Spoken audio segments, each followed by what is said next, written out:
मेरे प्यारे दोस्तों, आज मैं आपको जो बताने जा रहा हूँ वो है चार राम की जो वाणी है कबीर साहब की। उसके बारे में आज मैं आपको खोल के भेद बताऊंगा कि क्या क्या है ये चार राम। और उससे पहले मैं आपको बता दूं कि मुझे काफ़ी ईमेल्स आ रही हैं जो सुन से कैसे ये दुनिया प्रकट होती है और सुन कैसे प्रकट होता है, ये कौन सी भूल है जिससे ये सुन बन गया। ये सब मैं आपको ज़रूर बताऊंगा दोस्तों, हर एक चीज़ क्लियर करूंगा। लेकिन अभी वो समय नहीं आया है, मैं बहुत जल्दी आपको बताऊंगा, आप पूरा विश्वास रखिए। लेकिन अभी क्या है कि अभी कुछ स्वयंभू जो संत महात्मा बने हुए हैं, अभी उनसे सवाल जवाब पूछे जा रहे हैं। कई लोगों ने मुझे मेल करी है कि हम अपने गुरु से सवाल कर रहे हैं और वो गुरु इसका जवाब देने में असमर्थ है। वो गुरु उनको ये नहीं बता पा रहा है कि ये सुन कैसे प्रकट हो गया। जब आत्मा ही आत्मा थी शुरू में, आत्मा ही आदि और आत्मा ही अंत है, तो ये सुन कहाँ से आ गया? आत्मा से ये कैसे भूल हो गई कि उसने सुन पैदा कर दिया और सुन से आगे चेतनाओं का तंत्र बना और फिर ये दुनिया पैदा हो गई, शरीर पैदा हो गई। ये सब भूल कैसे हुई है, इसका उनको जवाब नहीं मिल रहा है दोस्तों। और मैं चाहता हूं कि अभी वो उलझे थोड़ा सा, और अभी उनके पास जवाब नहीं है तो अभी वो बहाने बनाएंगे कि कोई ये ऑटोमेटिकली होता है या ये कोई नियम है, कानून है, ये कोई अखंड नियम है। ऐसे डायलॉग ये मारने दो इनको। अभी मैं चाहता हूँ अभी इनकी असलियत पता लगे दुनिया को कि ये किस लेवल की ये जो है इनका ज्ञान है, ताकि लोग जो भ्रमित हो चुके हैं उनकी भी आंखें खुल जाएं। जो इनके पीछे लग गए हैं गलती से, जो भूल से इनके पीछे लग गए हैं, उनकी भी आंखें खुले, इनसे सवाल जवाब हो। मैं अभी ये चाहता हूँ, इसलिए अभी मैं इसका उत्तर नहीं दूंगा आपको, लेकिन आप यकीन रखना कि बहुत जल्दी इसका मैं उत्तर दूंगा आपको। तो आज जो कॉन्सेप्ट है वो है हमारा चार राम का। जैसे कबीर साहब की वाणी है, एक राम दशरथ का बेटा, एक राम घट घट में बैठा, एक राम का सगल पसारा, एक राम तीनों से न्यारा। ये वाणी दोस्तों ऐसी है कि आप अगर इस वाणी का अर्थ अलग अलग गुरुओं के पास जाके भी देखोगे तो सब ने अपने अपने मत के अनुसार आपको गुमराह करने की कोशिश की है। आप इंटरनेट पे भी अगर, यूट्यूब पे भी अगर डाल के देखोगे चार राम, तो आपको अलग अलग चीज़ें मिलेंगी, अलग अलग वाणियों का अर्थ मिलेगा। और कई स्वयंभू जो आत्मज्ञानी है वो उन्होंने तो बिल्कुल ही वाणी का मतलब कि बिल्कुल ही ख़त्म ही कर दिया उनका।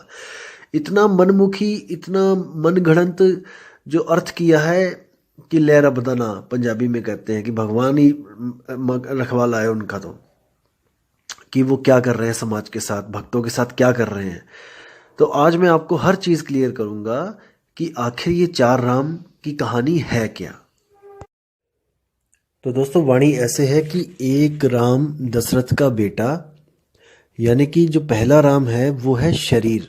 दशरथ के बेटे को आप शरीर के द्वारा जान पाओगे।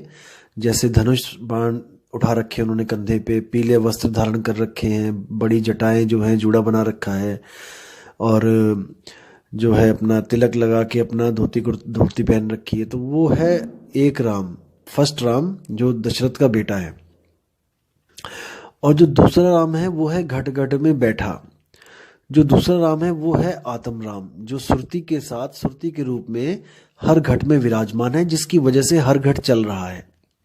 हर घट चल रहा है यानी कि उस घट को शक्ति कौन दे रहा है? वो आत्म राम। वो मन को भी शक्ति दे रहा है और वो तन को भी शक्ति दे रहा है।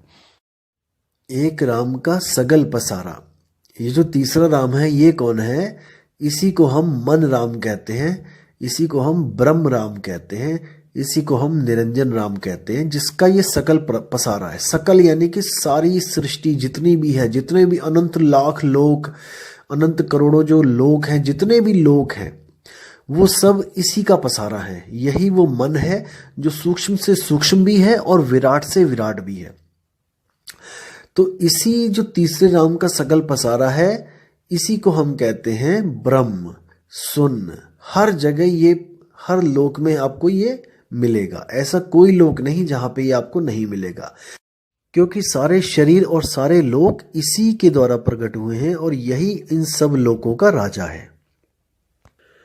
और जो चौथा राम है वो कौन है? चौथा राम इन तीनों से न्यारा, वो है परमात्म राम। वो इन तीनों से न्यारा इसलिए है क्योंकि वो ना तो शरीर है, ना ही वो सुरती है, और ना ही वो मन है। इन तीनों से न्यारा जो है वो है परमात्म राम, जिसने सृष्टि नहीं बनाई है, जो इन तीनों से ही अलग रहता है। वो क्या करता है, वो केवल और केवल तब आता है इस दुनिया में हमें समझाने के लिए कि अगर आप भी सृष्टि से बाहर निकलना चाहते हो, जो आपने भूल करी है सृष्टि बनाने की, अगर आप इसको खत्म करना चाहते हो अपनी भूल को, तो मैं आपको उस भूल की औषधि दे सकता हूँ, यानी कि आपकी बीमारी की जो है मैं उसकी दवाई दे सकता हूँ। अगर आप उसको लोगे दवाई को, तो आप भी इस जन्म मरण से, इस सृष्टि से बाहर आ सकते हो। तो ये 4 राम दोस्तों ऐसे हैं, तन, मन, आत्मा, परमात्मा। ये है वो 4 राम, और सारे के सारे जितने भी राम हैं वो इसी में आ जाते हैं, तन राम, मन राम, आत्म राम, परमात्म राम। और दोस्तों आपको भ्रमित करने के लिए कुछ लोग ऐसा भी बोल देते हैं कि चौथा राम के आगे 5वां राम है, छठा राम है, 7वां राम है। ऐसा बिल्कुल नहीं है दोस्तों। आपको भ्रमित करने के लिए वाणी के साथ भी खिलवाड़ कर दिया गया है। अब देखिए वाणी क्या बोलती है। आपको क्या पढ़ाया गया, क्या सुनाया गया वाणी में कि 3 राम को सब जग ध्यावे, चौथे राम का मरम न पावे, चौथा छोड़ पंचम को ध्यावे, कहें कबीर सो हमको पावे। दोस्तों ये वाणी नहीं है, ये आपको गलत बताई जा रही है वाणी। वाणी है 3 देव को सब जग ध्यावे। यहाँ पे 3 देव है, ना कि 3 राम। दोस्तों यही जो वाणियों के साथ खिलवाड़ करते हैं, यही पापी लोग आपको बोलेंगे कि ये वाणियां आपको फंसाने के लिए बनाई गई हैं। दोस्तों ऐसे लोग फंसाते हैं आपको वाणियों का गलत अर्थ करके, वाणियों को तोड़ मरोड़ के। वाणी कहती है 3 देव को सब जग ध्यावे, यानी कि 3 देव कौन है, रजोगुण, सतोगुण और तमोगुण। इन 3 देव की बात कर रहे हैं कबीर साहब, 3 राम की बात नहीं कर रहे हैं। 3 देव को सब जग ध्यावे, चौथे देव का मर न पावे। चौथा देव कौन है, ये है मन राम, जिसको निरंजन कहते हैं। इन तीनों को पैदा करने वाला, यानी कि 3 गुण कहाँ से पैदा होते हैं, गुणातीत निरंजन से। ये गुणातीत निरंजन ही है जो इन तीनों गुणों से न्यारा है। तो ये जो गुणातीत निरंजन है, ये चौथा देव है। चौथा छोड़ पंचम को ध्यावे, यानी कि जो अपने आत्म स्वरूप को ध्यावे। मुझे ध्याने की जरूरत नहीं है, परमात्मा को ध्याने की जरूरत नहीं है, अपने ही आप को ध्याओ, यानी कि अपने आप को मन से अलग करके अपने असली स्वरूप को ध्याओ। आप आत्म स्वरूप हो दोस्तों। जो तीसरा देव है, जो 3 गुण है, वो आप नहीं हो। जो चौथा देव है वो आप नहीं हो। चौथा छोड़ पंचम को ध्यावे, यानी कि जो अपने स्वरूप को ध्यावे, कहे कबीर सो हमको पावे, यानी कि वो भी मेरे जैसा हो जाएगा। उसको मैं मिल जाऊंगा, मुझको वो मिल जाएगा, यानी कि हम दोनों का स्वरूप एक जैसा हो जाएगा। दोस्तों कबीर साहब हमारे पास अपनी पूजा करवाने के लिए नहीं आते हैं, मैं फिर बोल रहा हूं आपको, वो केवल और केवल हमें हमारा ही स्वरूप दिखाने के लिए आते हैं, हमें हमारा ही स्वरूप बताने के लिए आते हैं कि हम आखिर हैं कौन। जैसे आपको मैं एक छोटी सी कहानी बताता हूं, आप बहुत समझदार हैं, आप समझ जाएंगे, छोटी सी बात है। एक बार क्या होता है कि एक शेरनी गर्भवती होती है और वो शिकार के पीछे भाग रही होती है, और भागते भागते भागते एकदम छलांग मारती है, और उसका बच्चा उस छलांग के बीच में ही होके जमीन पे आ गिरता है, और वो शिकार के पीछे भागती चली जाती है, काफी दूर चली जाती है। इतने में क्या होता है, उसी रास्ते से एक गडरिया आ रहा होता है भेड़ों के साथ। तो वो देखता है कि अरे शेर का बच्चा रास्ते में पड़ा है, तो वो उठा के उसको ले चलता है, अपने साथ ले जाता है। दोस्तों वो उसको भेड़ों के साथ ही पालने लग जाता है। जैसे वो भेड़ों को डंडा मारता होता है, वैसे ही उस शेर के बच्चे को भी मारना शुरू कर देता है। अब वो शेर का बच्चा छोटा होता है, डंडे की चोट ज्यादा लगती है, तो वो भी बेचारा डर डर के जीने लग जाता है, भेड़ों के साथ घास चरने लग जाता है और गडरिये से डरने लग जाता है। दोस्तों ऐसे ही समय बीतता जाता है और वो शेर भेड़ों के साथ ही घास चरता चरता बड़ा हो जाता है, और गडरिया उसको फिर भी डंडे मारता रहता है, और वो भेड़ों की तरह डर के इधर उधर भागने लग जाता है गडरिये से। दोस्तों फिर क्या होता है, एक दिन वही उसकी माँ एक दिन आती है वापस जब जंगल में तो देखती है कि भेड़े भेड़े काफ़ी भेड़े वहाँ चर रही होती हैं, तो वो सोचती है कि शिकार किया जाए किसी एक भेड़ का। तो वो जब भेड़ों पे ताक रखती है, जब उसका ताड़ती है उनको, तो देखती है तो बीच में एक शेर भी घास चर रहा होता है। बहुत हैरान हो जाती है, बहुत परेशान हो जाती है कि बताओ, ये भेड़ों के बीच में शेर घास चल रहा है, ये तो हमारे कुल का, जिसको कहते हैं हमारी जो जात है, उसको कलंक लग गया।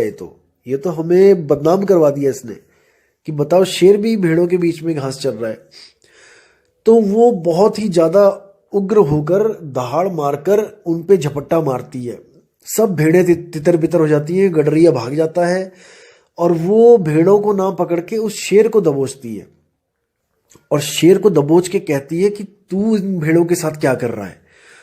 तो वो भी जब देखता है शेर को तो वो डर जाता है, कहता है महाराज मैं तो शेर जी, मैं तो भेड़ हूँ, मुझे बख्श दो, मुझे छोड़ दो।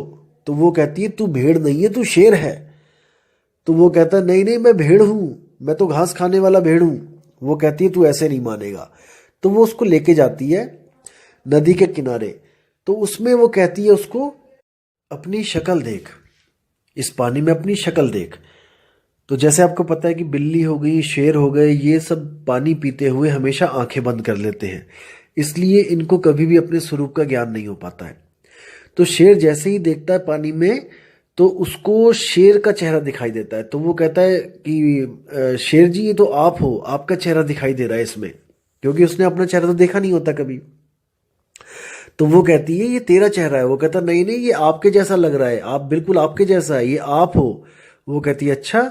तो वो भी आ जाती है पानी के सामने और दोनों चेहरे दिखाई देते हैं जब उसको, तो वो बड़ा हैरान परेशान हो जाता है। वो कहता है अरे, ये तो आप मेरे जैसे और मैं आपके जैसा दिखाई दे रहा हूँ बिल्कुल, यानी कि मैं भेड़ नहीं हूँ, मैं शेर हूँ। वो कहती है मैं यही तो तुझे समझा रही हूँ इतनी देर से कि तू भेड़ नहीं है, तू शेर है और तू घास खा रहा है, शर्म कर। तो वो कहता है और वो गडरिया, तो कहती है वो देखा नहीं मैंने दहाड़ मारी तो कैसे भाग गया। तो कहता है कि वो गडरिया जो रोज मुझे मारता है, कि वो मुझसे डर सकता है क्या, मैं उसको डरा सकता हूँ क्या।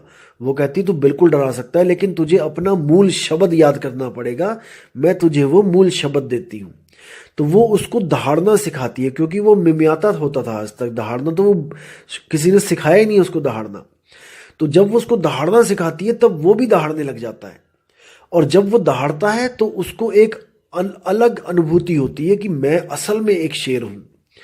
तब वो क्या कहता है, अच्छा अब मैं जाता हूं और मैं अब गडरिये को देखता हूं कहां पे है वो, जिसने मुझे आज तक गुलाम बना के रखा। तो जैसे ही वो जाता है शेर अकेला वहां पे, तो गडरिया देखता है, वो पहचान जाता है, कहता है ये तो अपना वाला ही शेर है। तो वो कहता है चलो शुक्र है दूसरा वाला शेर नहीं आया, ये तो हमारे वाला ही है, ये तो डंडे खा खा के ये तो भेड़ बना रखा है मैंने।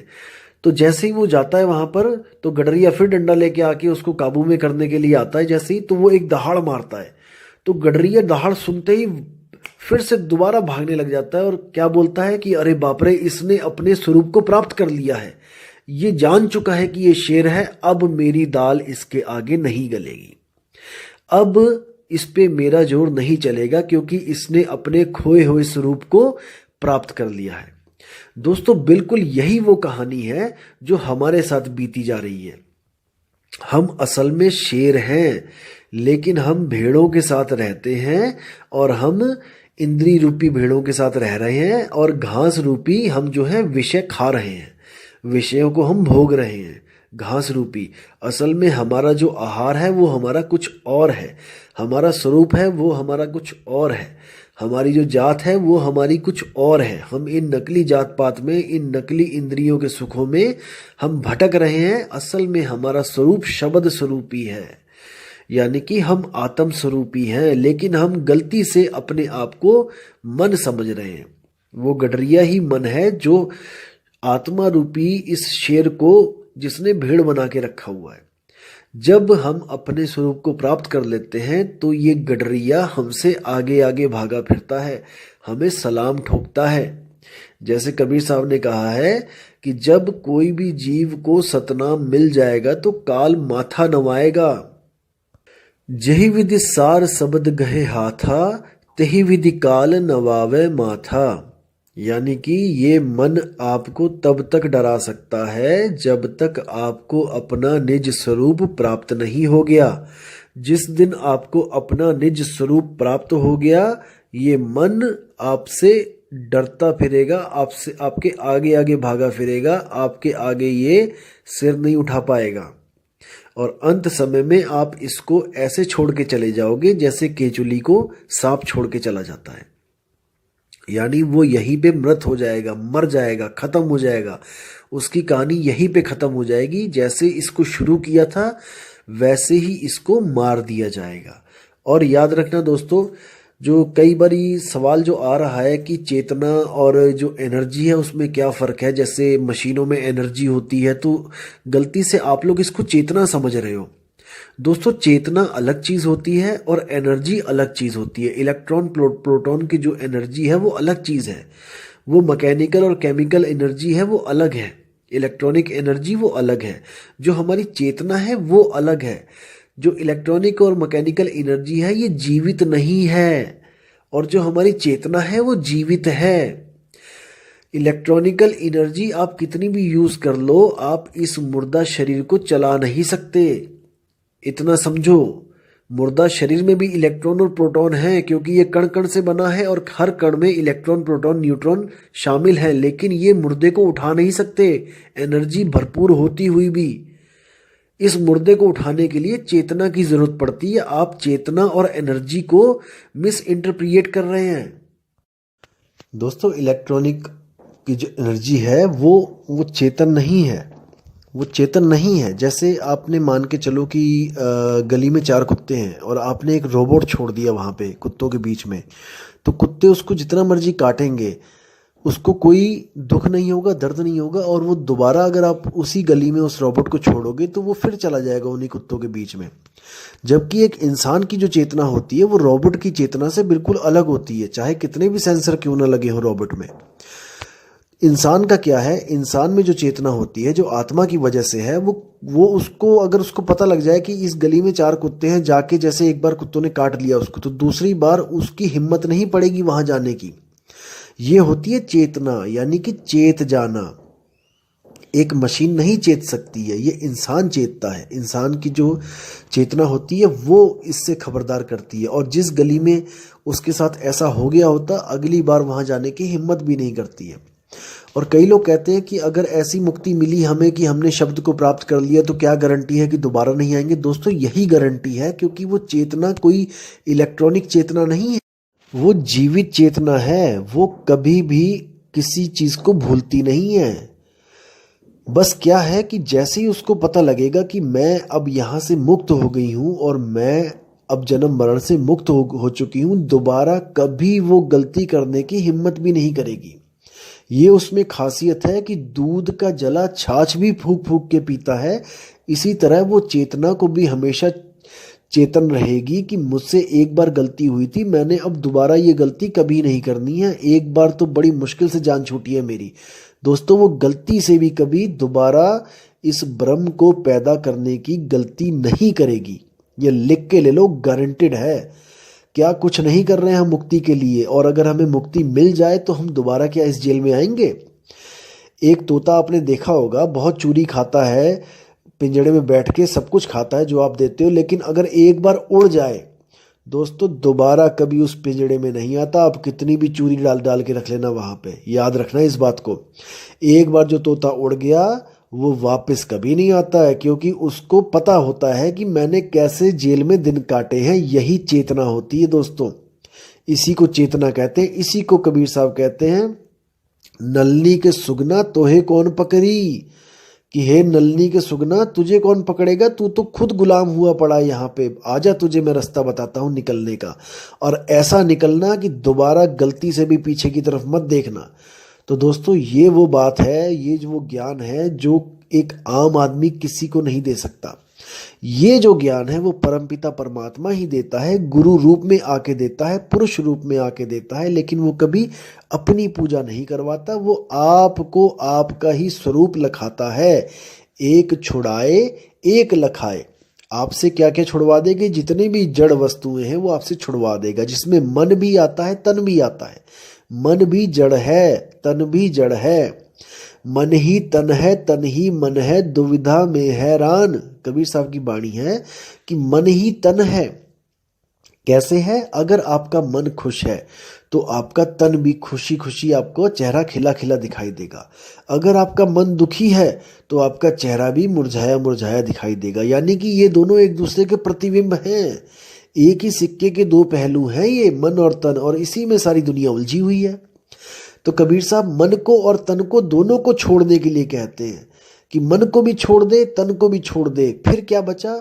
तू बचा आपे आप, आपे आप रहेला। कबीर साहब कहते हैं कि तू खुद ही अकेला ही रहेगा, आपे आप रहेला, ना कोई गुरु ना चेला। उस अवस्था को प्राप्त करके गुरु चेले की मर्यादा भी खत्म हो जाती है, गुरु चेले का जो डिफरेंस होता है वो भी खत्म हो जाता है, चेला गुरु बन जाता है, गुरु चेला बन जाता है। इसी बात के लिए गुरु नानक देव के जो ग्रंथ हैं, गुरु ग्रंथ साहब में, उसमें भी लिखा है आपे गुरु आपे चेला। यानी आत्म स्वरूप में पहुंचने के बाद कोई भी गुरु और चेले का भेद नहीं रहता है, वो दोनों एक ही लेवल पे पहुंच जाते हैं। जब तक हम जीव रूप में रहते हैं तब तक हम चेला होते हैं, जब हम भी आत्म रूप में पहुंच जाते हैं तो हमारे और परमात्मा में कोई भेद नहीं रह जाता है, हम दोनों ही एक लेवल पे आ जाते हैं। तो दोस्तों ये ज्ञान जो है इसको तरीके से समझना पड़ेगा, क्योंकि बिल्कुल अद्भुत ज्ञान है, लेकिन आज तक हमें जो उल्टे पहाड़े पढ़ाए गए थे हमें वो रटा दिए गए हैं, इसलिए वो हमसे छूट नहीं रहे हैं।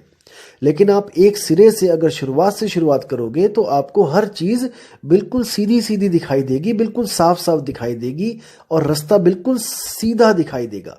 क्योंकि आज तक हमें जितने भी रास्ते पकड़ाए गए जलेबी की तरह सीधे पकड़ाए गए हैं दोस्तों, लेकिन इस बार मैं आपसे वादा कर रहा हूं और आपको विश्वास दिला रहा हूं कि ये रास्ता बिल्कुल सीधा है, ये जलेबी वाला सीधा रास्ता नहीं है, ये बिल्कुल सीधा रास्ता है।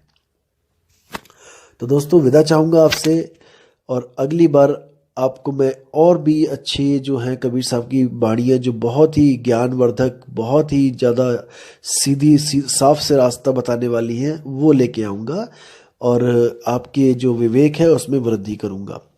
इसलिए दोस्तों अपना विवेक लगाते चले, क्योंकि विवेक ही आपका एक ऐसा साथी है जो आपका हमेशा साथ निभाएगा। अगर आपने विवेक लगाना छोड़ दिया दोस्तों तो आप यहीं पे लूटे जाओगे और पता नहीं कौन कौन आपको लूट लेगा। इसलिए दोस्तों हमेशा अपने विवेक को काम पे लगाए रखो, अपनी बुद्धि के घोड़े दौड़ाए रखो, और इन वाणियों को बार बार सुनते रहो, ताकि आपको हर बार कोई नई चीज़ मिले जिससे आप कुछ नया ज्ञान प्राप्त करो। और आपसे रिक्वेस्ट है कि इन ऑडियोज़ को आप अपने चाहने वालों के लिए भेजो, अपने भाइयों को भेजो, अपने दोस्तों को भेजो, ताकि किसी की भी जो खोज है परमात्मा के लिए, अपने स्वरूप को प्राप्त करने के लिए, वो पूरी हो सके और वो भी जन्म मरण से बाहर निकल सके। दोस्तों इसमें अपना योगदान जरूर करें। और दोस्तों मैं आपसे फिर बोल रहा हूँ कि आप किसी के भी साथ जुड़ना चाहें आप जुड़ सकते हैं, कोई बंधन नहीं है आपको कि आप यहीं पे जुड़ें या कहीं पे, जहां आपको विश्वास बनता है आप जुड़ें, लेकिन दोस्तों परख करने के बाद जुड़ें। आप गुरु से जरूर प्रश्न पूछें कि गुरुजी ये सृष्टि बनी तो बनी कैसे? क्या ये सृष्टि बना के बहुत अच्छा किया जिसने भी बनाई है, या बहुत बुरा किया? हम यहाँ पे फंस गए हैं, ये हमारे फंसाने के लिए बनाई गई थी कि कैसे बनाई गई थी? क्या इसको बनाने का मकसद क्या था? क्या इसको बनाए बिना बात नहीं बननी थी? जैसे कई लोग कह देते हैं कि ये ऑटोमेटिकली बनी है और शून्य से सब कुछ प्रकट हुआ है, हम भी शून्य से प्रकट हुए हैं। दोस्तों अगर हम मान के चलो कि हम शून्य से प्रकट हुए हैं तो इसका मतलब हम पहले नहीं थे। विचार करना दोस्तों, जैसे मैं पहले नहीं था, मेरा कोई अस्तित्व नहीं था, मैं एकदम शून्य से प्रकट हो गया। विचार करना दोस्तों, मैं पहले नहीं था और मैं शून्य से प्रकट हो गया, और आज मुझे ये ज्ञान बताया जा रहा है कि तुम दोबारा मर जाओ। मैं मानता हूं कि आज मैं फिर दोबारा मर गया, लेकिन दोस्तों मैं तो पहले भी मरा हुआ था ना। शून्य से प्रकट होने से पहले भी तो मैं मरा हुआ था। जब मैं मरे हुए से फिर जिंदा कर दिया गया, शून्य से प्रकट हो गया, तो अब क्या गारंटी है कि मैं आज अगर मर जाता हूं, ये मन मर जाता है, पूर्णतया मर जाता है, दोबारा पैदा नहीं होगा? क्योंकि शून्य से पैदा होने से पहले भी तो ये मरा ही हुआ था। ये कहाँ था? क्या इसका कोई अस्तित्व था क्या? जब इसका कोई अस्तित्व नहीं था और इसको पैदा कर दिया गया, तो दोस्तों आज भी अगर आप इसका अस्तित्व खत्म कर दोगे तो आप कल को दोबारा पैदा कर दिए जाओगे, क्योंकि वो लोग ये नहीं जानते कि भूल कहाँ पे हो रही है।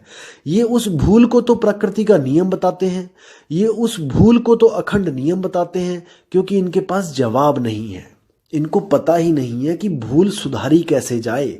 इसलिए जो चीज़ नहीं पता होती है तो वो कह देते हैं नहीं नहीं ये तो होता ही है, ये तो ऑटोमेटिकली ऐसा तो होना ही है। तो दोस्तों दोबारा पैदा हो जाओगे। अभी विचार कर लो, ये जन्म बार बार नहीं मिलेगा। भूल को सुधारोगे तभी बात बनेगी, नहीं तो बार बार भूल होती चली जाएगी। दोस्तों विचार करना है, किसी के पीछे ऐसे ही नहीं लग जाना है। बाल की खाल निकालना सीखो। कबीर पंथ का मूल मकसद ही यही होता है कि बिना देखे बिना जांचे किसी को नहीं मानना। जब तक ना देखूं अपनी नैनी और तब तक ना मानूं गुरु की कहनी। ये किसी भी संत महात्मा ने नहीं सिखाया, केवल कबीर साहब ने बताया है कि जब तक अपने ज्ञान से मैं परख ना कर लूं कि गुरु सत्य बता रहा है कि असत्य बता रहा है, मैं किसी को नहीं मानता गुरु। इसलिए दोस्तों विचार करना है, विवेक करना है, सवाल पे सवाल पूछने हैं। सवाल पूछना शिष्य का हक है, और अगर गुरु को नहीं पता है तो वो गोलमोल उत्तर देगा और आपने पकड़ लेना है उसको। तो दोस्तों मैं फिर आपको कहता हूं कि बिना विवेक के आप लुट जाओगे। विवेक को कभी भी मत सोने देना, हमेशा जगाए रखना, बुद्धि के घोड़े दौड़ाए रखना। तो इसी के साथ दोस्तों मैं आपसे विदा लेता हूं, और बहुत ही जल्दी आपको अगली ऑडियो के साथ में आऊँगा, जिसमें मैं सारा क्लियर करूँगा कि शरीरों के कितने गुण होते हैं और आत्मा के क्या गुण होते हैं। जैसे कई लोगों ने आजकल डायलॉग ये रट लिया है कि यहाँ पे 5 शरीर में रहोगे तो 5 गुण मिलेंगे, काम क्रोध लोभ मोह अहंकार। आगे ऊपर आत्मा में चले जाओगे तो नूरी तत्व में चले जाओगे तो 16 मिल जाएंगे, आगे चले जाओगे 64 मिल जाएंगे, आगे चले जाओगे उसके डबल बता देंगे। अरे दोस्तों ये ऐसा नहीं होता है। आप उनसे पूछो कि 16 तो बता दिए तुमने, 16 जो आत्मा के गुण हैं नाम बता दोगे, क्योंकि अनुराग सागर में लिखे हैं 14, 64 के नाम बता के दिखाओ जरा। 64 के बाद जरा 108 के नाम बता के दिखाओ जरा। आप नाम तो बताओ ना। आप ऐसे गिनती गिनाते चले जाओगे, उसका तो अंत ही कोई नहीं है भाई। अगर आप गिनती गिनाते चले जाओगे उसका तो कोई अंत नहीं है कि 16 के ऊपर जाओगे 64 हो जाएगा, 64 के ऊपर चले जाओगे 100 कुछ हो जाएगा, फिर 205 हो जाएगा, फिर 8000 हो जाएगा। दोस्तों नाम तो बताओ, इनको बोलो, इन लोगों से पूछो। आप जो ये गुरु बैठे हुए हैं इनसे पूछो आपकी कौन कौन से गुण होते हैं, जरा हमें बताओ। 25 प्रकृतियां होती हैं, 26वीं बताओ, 26वीं कौन सी होती है बताओ जरा। तो दोस्तों ये गिनतियां गिनना सीख गए हैं और बस गिनतियों में आपको उलझा लेते हैं कि अनंत लोक हैं और इतने लोग हैं। अरे नाम तो बताओ, 100 के तो नाम बता दो। अनंत पुरुष है, तुम 10 के तो नाम बता दो। बताओ जरा कौन कौन से पुरुष किस किस लोक में बैठे हुए हैं। तो दोस्तों ऐसे भ्रमित आपको करने वाले हजारों लाखों मिलेंगे, लेकिन आपने ऐसे भ्रमित नहीं होना है। अगली वीडियो में मैं आपको ये बताऊंगा कि ब्रह्म ज्ञानी और आत्मज्ञानी में फर्क क्या होता है, और ब्रह्म ज्ञानियों को क्या सिद्धियां मिलती हैं और आत्मज्ञानी के पास कौन सी सिद्धि होती है। ये जितने भी आत्मज्ञानी लोग कह रहे हैं कि मुझे अनंत लोग दिखाई दे रहे हैं, ये सब झूठ बोलते हैं। आत्मज्ञानी के पास क्या क्या असल में क्या वस्तुएं होती है, मैं आपको अगली ऑडियो में एक एक चीज क्लियर करके बताऊंगा। तो दोस्तों आपसे विदा चाहूंगा अब, और आप विवेक लगाते रहिए दोस्तों, बार बार ऑडियो सुनते रहिए ताकि आपको हर चीज समझ में आती रहे। तो इसी के साथ मैं विदा चाहूंगा दोस्तों। जय गुरु बंदी छोड़ कबीर साहिब, जय गुरु बंदी छोड़ मदन साहिब, जय जय गुरु बंदी छोड़ वैराग साहिब की सदा ही जय हो। साहिब बंदगी सतनाम।